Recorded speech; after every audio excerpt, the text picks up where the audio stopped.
Ok, bienvenue à tous et bienvenue sur le podcast Sport Santé Nutrition. Je m'appelle Médéric, je suis coach sportif et tous les dimanches je te permets de te remettre en forme et de te transformer physiquement grâce au sport et à la nutrition tout en prononçant ta santé.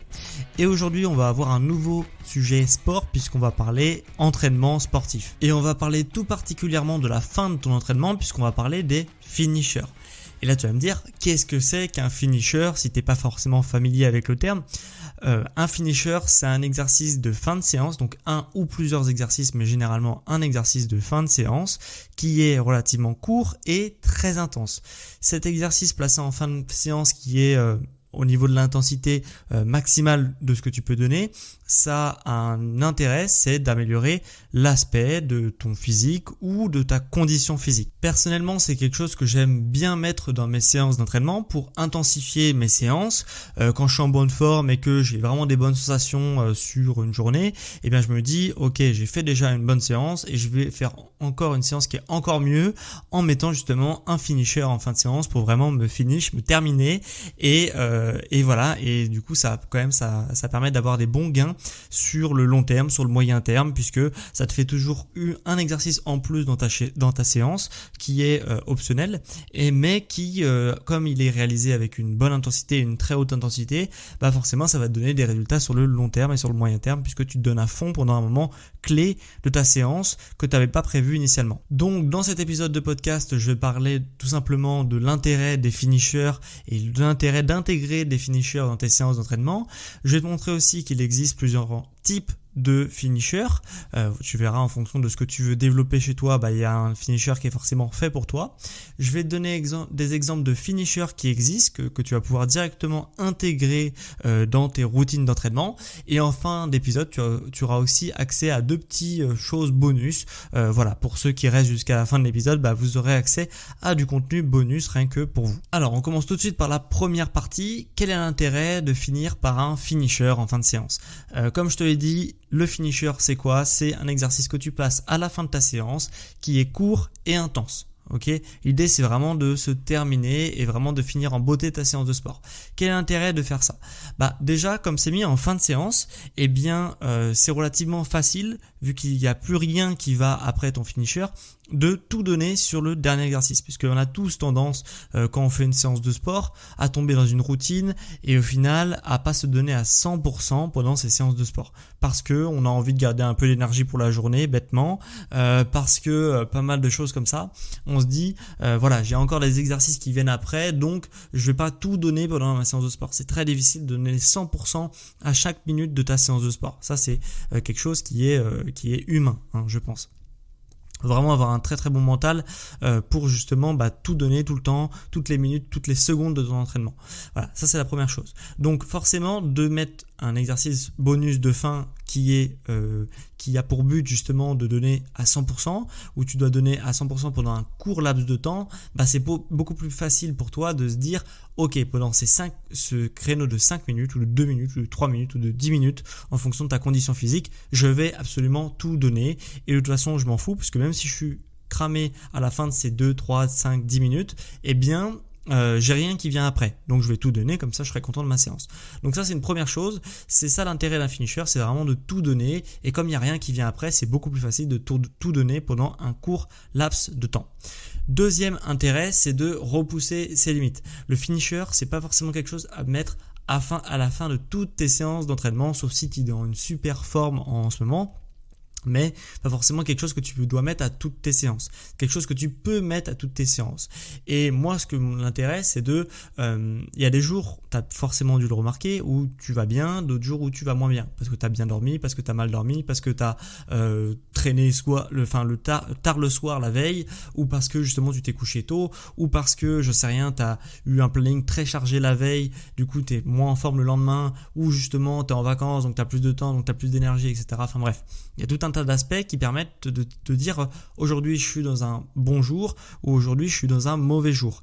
Et l'intérêt, ça va être de capitaliser sur les jours où justement tu es en bonne forme. Donc tu as tes séances qui sont prévues normalement, puisque du coup tu fonctionnes avec un carnet d'entraînement. Si tu as suivi tous mes conseils depuis les 200 podcasts que j'ai fait sur cette émission, eh bien normalement, tu as des entraînements qui sont relativement structurés, que tu notes dans un cahier d'entraînement et tu te dis ok, la semaine prochaine je vais faire ça et je vais essayer de me dépasser un petit peu.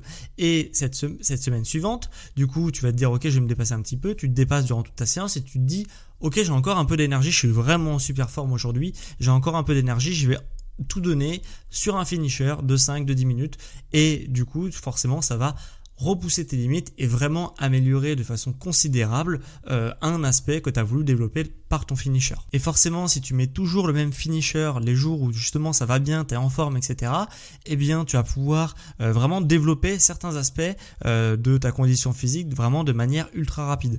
Pour la petite anecdote, moi ça m'est arrivé justement de mettre des finishers et de vraiment focus sur un point faible chez moi, notamment quand j'étais en centre de formation de coach sportif, etc. On avait des tractions à faire et j'avais un problème puisque en enchaînant les tractions, au bout d'un moment, je sentais bien que j'arrivais plus à serrer la barre et du coup je devais arrêter mon mouvement de traction parce que justement j'arrivais plus à serrer la barre et je sentais que j'avais encore beaucoup de dynamisme dans le dos, parce que le traction ça fait travailler le dos, les biceps et le grip, donc la force de serrage de ta main.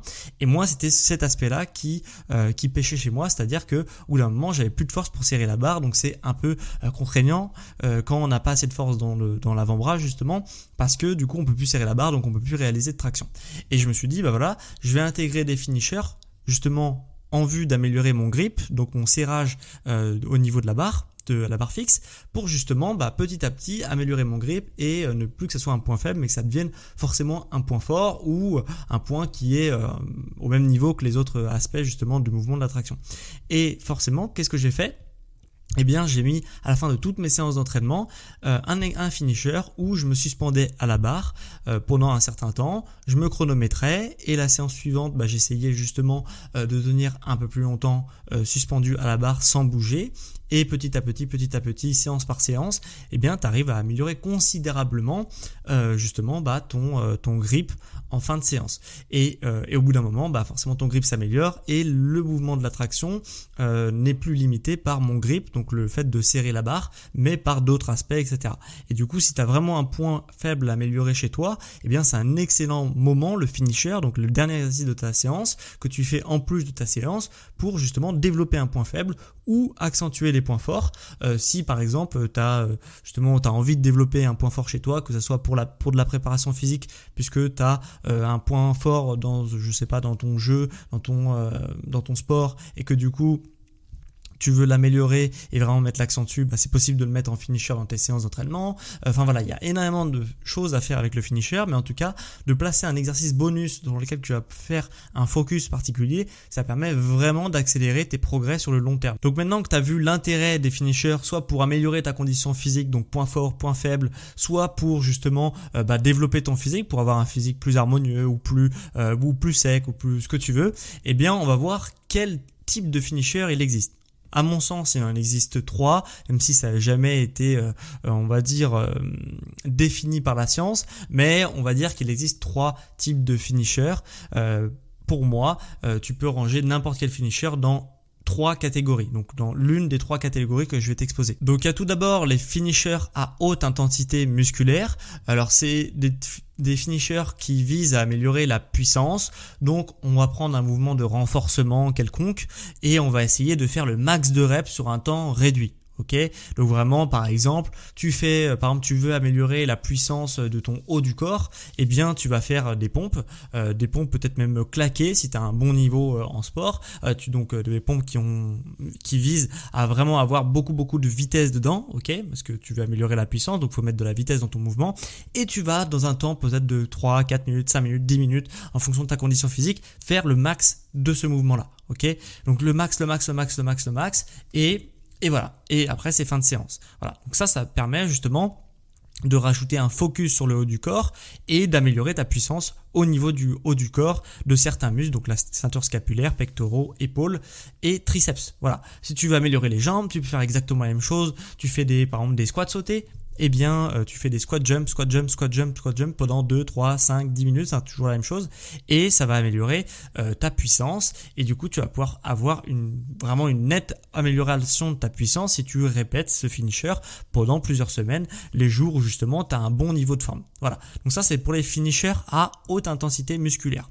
Maintenant il y a les finishers à basse intensité musculaire qui sont tout aussi intéressants, mais eux ils visent pas à améliorer la puissance, mais ils visent à améliorer la résistance. Ça peut être également très utile. Comme dans l'exemple de tout à l'heure où je t'ai dit par exemple que moi j'avais besoin justement d'améliorer ma résistance musculaire de mon grip, donc de mon avant-bras, pour réaliser plus de traction, puisque c'est un facteur limitant chez moi aux tractions, et bien ça c'est un finisher de basse intensité musculaire. Voilà, donc le finisher de basse intensité musculaire, il se matérialise par quoi? C'est juste un exercice où tu vas maintenir une position le plus longtemps possible.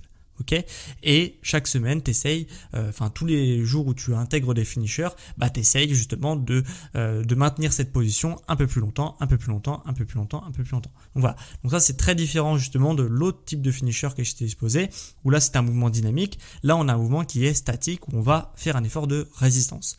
Et le troisième type de finisher, c'est un finisher à haute intensité cardiovasculaire, Donc là, c'est pour améliorer le cardio. Ça peut être donc très utile pour si tu fais un sport d'endurance ou un sport qui demande beaucoup de cardio. Et ça peut être aussi très utile si tu as un objectif de perte de poids, puisque du coup, ou de sèche, puisque ça te permet justement d'augmenter l'intensité calorique, le métabolisme, on va dire, de ta séance, pour justement brûler plus de calories pendant ta séance, en plus de tout ce que tu as fait avant, pour justement, augmenter ta dépense calorique globale de la journée. Et forcément, c'est des calories que tu vas perdre et qui vont te permettre de faire perdre du poids sur du court, moyen, long terme. Voilà, donc 3 catégories de finisher, je me répète, le finisher à haute intensité musculaire pour la puissance, le finisher à basse intensité musculaire pour la résistance et le finisher à haute intensité cardiovasculaire pour développer le cardio ou pour augmenter la dépense calorique. Donc après, en fonction de ce que tu veux développer chez toi, ce qui t'intéresse, est-ce que c'est plus la puissance, est-ce que c'est plus la résistance, est-ce que c'est plus le cardio ou la dépense calorique, eh bien tu vas choisir des finishers dans une des catégories. Ok, pour que je t'explique un petit peu, que je t'image un peu ce que c'est qu'un finisher de manière très concrète, eh bien je vais te citer des exemples de finishers, comme ça tu vas pouvoir directement les intégrer dans tes séances d'entraînement. Généralement en fait, quand on prend un finisher, on essaye de prendre un mouvement plutôt simple à mettre en place rapidement. Donc le plus simple du plus simple, c'est de prendre des mouvements au poids de corps, ok, puisque comme ça t'as aucune mise en place, t'as pas d'haltère, t'as pas de choses comme ça. Mais sache que tu peux tout à fait rajouter du matériel si ton exercice est maîtrisé sur un plan technique pour justement rajouter une difficulté supplémentaire ou une chose comme ça. Donc tu peux faire sans matériel, avec matériel. Généralement on fait des finishers sans matériel, mais tu peux totalement faire des finishers avec matériel, ça se voit et c'est aussi très efficace. Voilà, c'est juste pour un souci de praticité que on ne fait pas forcément des finishers avec du matériel. On peut très bien le faire sans matériel. Donc par exemple, sur un exercice de haute intensité musculaire, un exemple de finisher, ça sera le max de pompe en 1 minute ou en 2 minutes ou en 5 minutes ou en 10 minutes, le max de traction pendant 1 minute, 2 minutes, 5 minutes, le max de squat par exemple.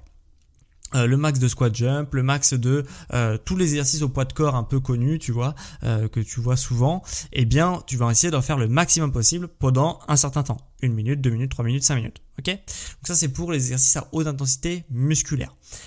Pour les exercices à basse intensité musculaire, donc on a celui que je t'ai expliqué tout à l'heure, le fait de tenir suspendu à une barre fixe, ok, pour améliorer ton grip, très utile également pour le mouvement d'attraction, mais aussi pour tous les sports type art martial où tu as besoin d'avoir de la puissance au niveau de la poigne, ok. Donc ça c'est très très important de l'intégrer dans tes séances d'entraînement. Par exemple, tu as aussi tenir le max de temps en chaise contre un mur, ok. Donc ça c'est pour ceux qui voudraient avoir justement une bonne résistance musculaire en flexion, comme par exemple dans des sports tels que le tennis où on a besoin d'être en flexion pour pouvoir jouer la balle. Le fait de tenir le max de temps en chaise, ça va t'aider après dans ta préparation physique. Ou même si tu veux justement être plus endurant au niveau des jambes, c'est totalement possible aussi. On a tenir le max de temps en planche, là c'est pour le gainage abdominal, pour tous ceux qui ont des problèmes de dos et qui ont besoin d'un bon maintien au niveau abdominal, c'est très utile. Pour tous les sports c'est très utile le gainage. Voilà. Ça c'est un super finisher intégré dans peut-être toutes tes séances d'entraînement, les jours où tu es en forme en tout cas. On a, pour ceux qui ont un passé de gymnaste ou qui aiment bien faire ce type d'exercice, tenir le max de temps en équilibre sur les mains. C'est un super exercice puisque ça permet à la fois de développer ton gainage, à la fois de développer ton équilibre, ta proprioception et aussi ta résistance au niveau du haut du corps, puisqu'il y aura le fait de tenir sur les mains, ça met sous pression le haut du corps. Voilà, donc là il y a pas mal d'exercices. On y reviendra après pour te citer d'autres finishers, mais en tout cas, voilà, c'est le type de finisher que tu peux intégrer si tu veux améliorer ta résistance musculaire. Et troisième catégorie de finisher, ceux à haute intensité cardiovasculaire. Donc là, on peut faire par exemple le max de burpees en 1 minute, en 2 minutes, en 5 minutes, le max de squat jump, le max de distance en 1 minute. Par exemple, tu te dis, ok, là, je vais courir à fond pendant 1 minute, je vais courir à fond pendant 5 minutes, en plus de ma séance de sport, pour justement développer mon sprint ou développer justement mon cardio. Voilà, ou pour brûler des calories, etc. Alors voilà, il y a vraiment pas mal d'idées. Je fais pas trop long sur les exemples puisque sinon ça peut être assez long et rébarbatif de t'expliquer tout. Mais en tout cas, tu as compris qu'il y avait 3 catégories de finishers et en fonction de ce qui t'intéresse, soit tu développes la puissance, la résistance ou le fait de faire du cardio, donc de développer ton cardio ou de brûler plus de calories pendant ta séance. Donc voilà, je crois qu'on a fait le tour du sujet du finisher. Si je te fais un petit récap de ce que tu as appris, tu as appris déjà peut-être ce qu'était un finisher. Donc c'est un exercice assez court et très intense placé en dernier dans ta séance de manière optionnelle. Quand tu es vraiment en forme, tu l'intègres. Quand tu n'es pas en forme, tu le fais pas. Et donc voilà, tu as appris ce que c'était. L'intérêt aussi de mettre un finisher. Tu auras appris qu'il y avait différents types de finishers et puis je t'ai donné des exemples de finishers en fin de podcast. Voilà. Donc si tu veux avoir encore accès à d'autres types de finishers, sache que je t'ai préparé un petit PDF qui est offert. Donc ça, c'est vraiment pour le contenu bonus lié à cette émission. Voilà, donc ce petit PDF offert, tu peux le retrouver dans les notes de l'émission. Et t'as plus qu'à le télécharger, c'est gratuit et ça te permettra d'intégrer les 23 finishers, je crois que je t'ai marqué, donc 23 finishers directement à tes séances d'entraînement. Donc il y en aura forcément quelques-uns qui peuvent te donner des idées pour tes séances de sport. Donc ça, c'est gratuit, c'est bonus et ça vient en description, ou alors si le lien en description ne marche pas en fonction des applications de podcast, on peut ou ne peut pas télécharger les ressources dans la description de mon podcast, eh bien tu peux directement te rendre sur mon site sportsanténutrition.com, tu vas dans l'onglet PDF et tu as accès aussi à ce contenu offert bonus. Et j'ai encore quelques petits trucs à te dire avant qu'on se quitte. Alors première chose hyper importante pour moi, pour justement soutenir mon travail, pour soutenir mon entreprise, et c'est gratuit, c'est de mettre un avis sur mon émission. Si tu m'écoutes depuis Spotify ou Apple Podcast, tu peux mettre un avis sur les émissions et du coup moi je t'inviterai vivement à mettre 5 étoiles sur mon émission si ça t'a plu. Ça permet de soutenir mon travail, mon émission et mon entreprise. Voilà, et c'est gratuit, ça te prend 2 secondes. Donc si ça t'a plu, n'hésite pas à me le faire savoir en mettant 5 étoiles sur mon émission. Si tu es sur Apple Podcast, tu peux écrire un avis sur l'émission. Ça peut être aussi quelque chose qui est intéressant pour moi d'avoir ton retour sur l'émission et du coup tu peux le mettre sur la plateforme d'Apple Podcast. C'est d'ailleurs ce qu'a fait une personne cette semaine, donc je vais te lire son avis sur l'émission. On a Camille FTT qui me met je recommande, super podcast qui est très instructif et qui me met 5 étoiles. Donc merci à toi Camille justement pour ce gentil commentaire sur ton avis sur l'émission sur la plateforme Apple Podcast. Donc n'hésite pas à le faire toi aussi comme Camille justement pour soutenir l'émission et je le lirai la semaine prochaine ton commentaire si t'en mets un dans la semaine. 2-3 petites choses avant qu'on se quitte. Nouvelle fonctionnalité sur Spotify assez intéressante, donc j'aimerais te parler aujourd'hui puisque maintenant j'ai la possibilité de te poser une question. Donc si tu m'écoutes depuis Spotify, je peux poser une question à toute ma communauté sur un sujet précis en lien avec mon podcast. Donc ce que j'ai décidé, c'est que chaque semaine, je poserai une petite question pour mieux te connaître et pour avoir ton avis sur certains sujets. Donc voilà, chaque semaine, je vais prendre ce petit rituel en fin d'émission de te poser une question. Donc voilà, si ça t'intéresse, tu pourras répondre depuis ton application Spotify à la question que je viens de te poser. Donc la question, c'est si tu avais une baguette magique dans 3 mois, quel serait ton objectif que tu aimerais atteindre? Voilà, donc voilà, il faut t'imaginer dans un contexte où tu claques des doigts et en 3 mois tu as ce que tu veux. Qu'est-ce que tu veux atteindre sur un plan sportif, nutritionnel ou santé ou ce que tu veux? Qu'est-ce que tu aimerais atteindre dans 3 mois? Donc n'hésite pas justement à répondre à ce petit sondage si tu m'écoutes depuis Spotify. Et deux choses avant qu'on se quitte, sache que chez Sport Santé Nutrition, tu as la possibilité d'aller encore plus loin que le podcast, puisque je propose également des services d'accompagnement à distance. Je propose également des services de création de plans personnalisés à distance, donc un plan personnalisé sportif et nutritionnel, bien sûr, à distance. Donc ça, c'est dans les notes de l'émission ou sur mon site. Et je propose aussi des accompagnements personnalisés au quotidien. Si tu veux vraiment avoir une solution clé en main, être accompagné vers ton objectif pour atteindre rapidement ton objectif. S'il y a quelque chose qui bloque, que tu aimerais atteindre d'ici les prochains mois, sache que je peux t'accompagner vers cet objectif-là, en te faisant toutes tes séances, toute ta nutrition, etc. Donc si ça t'intéresse, que ça soit la création de plans personnalisés ou l'accompagnement personnalisé, tu as tout ce qu'il faut en description ou alors sur mon site sportsanténutrition.com, soit sur la page d'accueil, soit sur la catégorie programme. Voilà, donc si ça t'intéresse, n'hésite pas à y jeter un œil. Voilà, donc c'était vraiment un plaisir pour moi de te faire ce petit podcast qui quand même dure 20 minutes, je pensais pas qu'il durerait autant, sur les finishers en musculation et en entraînement sportif de manière générale. Donc j'espère que ça t'a plu et on se retrouve quant à moi dimanche prochain à midi pour un prochain épisode sur Sport Santé Nutrition. Ciao les sportifs intelligents.